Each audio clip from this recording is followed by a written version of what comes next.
Tonight, for the very first time, we are hearing the 911 call that helped get those children to safety. A truck driver called after hearing the Amber Alert on the radio. Listen. You guys have an Amber Alert going on? Not that I'm aware of.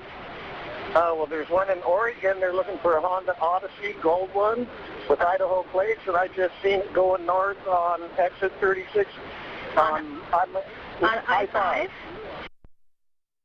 A second driver also heard the Amber Alert on the radio and called 911. She followed the van, keeping an eye on it until officers arrived and stopped Revis. So we wanted to know, why didn't Washington dispatchers know about that Amber Alert? It took almost 45 minutes before it was issued. Lisa Balick getting answers on that tonight.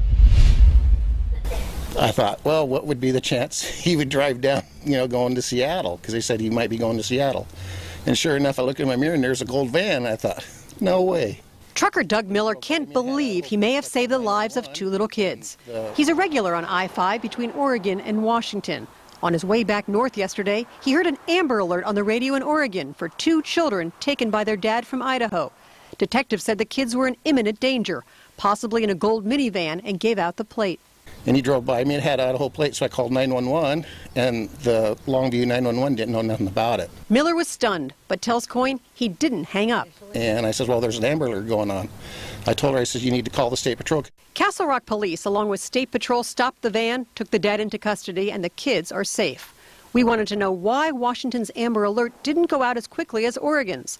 The Washington coordinator tells us the difference between the State Patrol comm centers being aware of it and the county 911 centers not being aware of it is just a matter of, who handles the actual entry into the portal for Amber Alerts and who gets that very first heads up. Amber Alert is a federal program.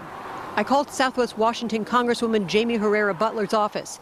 She tells me, quote, as a mom, I'm grateful for Doug Miller acting quickly. My office contacted Washington State's Amber Alert coordinator to offer any assistance they might need to respond to these emergencies as quickly as possible. Meanwhile, the father of the children is now behind bars, and the kids will be reunited with their mom. Lisa Balick, KOIN 6 News. Now, this case was especially complicated because the Amber Alert criteria that each case must meet is different. Typically, children can't be abducted by parents who have legal custody, like Joshua Revis did in this case, and law enforcement must confirm the children are in imminent danger.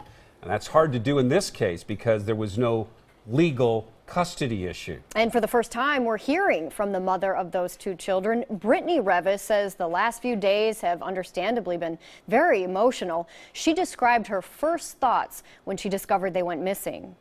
Taken them and run as far as he could, or gone up and disappeared into the mountains, or done something even worse. I had every thought go through my mind, every thought. Besides custodial interference, Revis also faces other crimes in Washington. And Brittany says that her husband struggles with some mental health issues, and it's just gotten worse over the past few years. She says she asked for a divorce the same day those kids went missing. Her next move, she says, is figuring out travel arrangements to Washington now.